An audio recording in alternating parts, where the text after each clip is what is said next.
Someone owes someone else money right now. Not metaphorically, literally.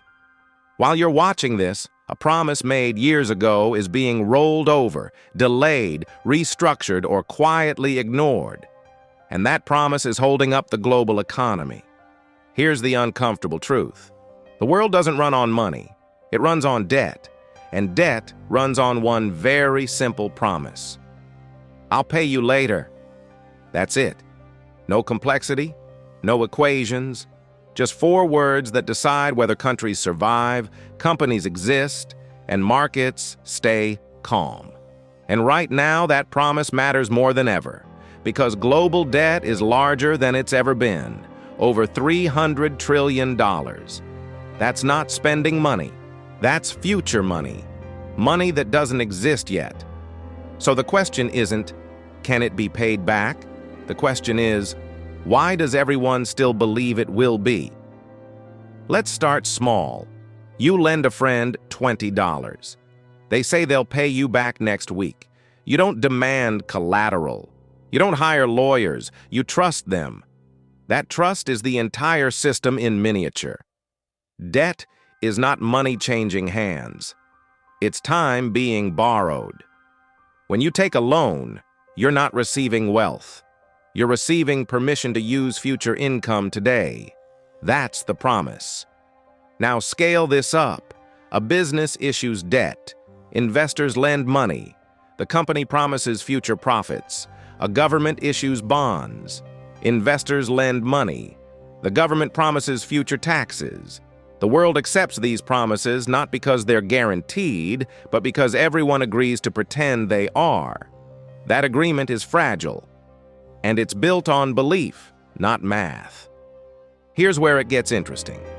Most people think debt works like a countdown. Borrow money, pay it back. Debt goes to zero. That almost never happens. In reality, debt is rolled forward.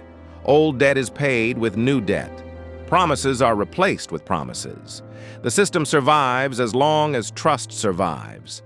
Look at governments. Many of the richest countries in the world have never paid off their debt, not once.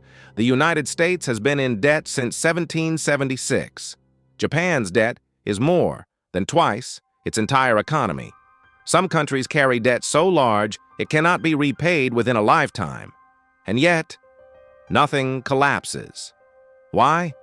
Because the promise isn't, we will pay everything back. The real promise is quieter. We will always be able to borrow again. That's the hidden mechanism.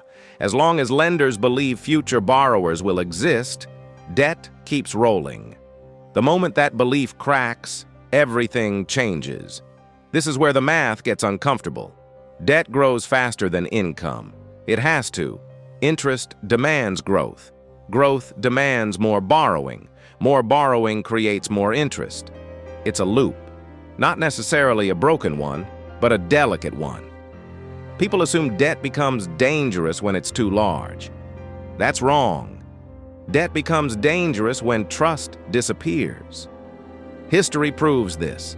Financial crises don't start with empty accounts. They start with doubt.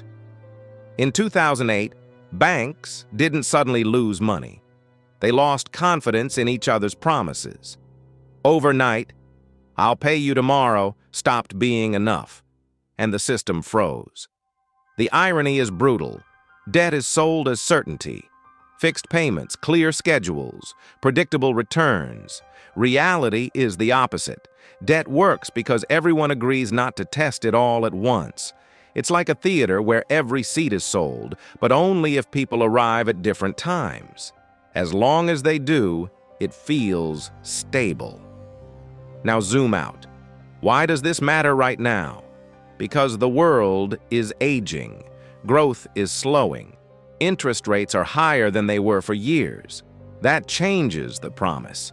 Higher rates mean future payments grow faster. Slower growth means fewer future dollars to pay with. The gap widens. Governments respond the only way they can. Borrow more. Extend timelines. Redefine sustainability. Official language stays calm. Markets listen closely, because deep down, everyone knows the truth. Debt is never paid by numbers. It's paid by belief. Belief that tomorrow will be richer than today. Belief that future workers will be productive. Belief that the system will continue. When that belief fades, debt doesn't slowly unwind. It snaps, defaults, inflation, currency resets, not because promises were evil, but because they were stretched too far. Here's the quiet humor in all this. Debt is treated like a serious mathematical instrument. Charts, models, ratings. But at its core, it's a story, a shared story about the future. And stories can change. The danger isn't that the world owes too much. The danger is that one day, people stop nodding along.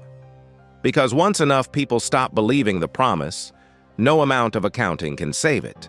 So the next time you hear about debt ceilings, bond yields, or fiscal responsibility, remember what's actually being discussed.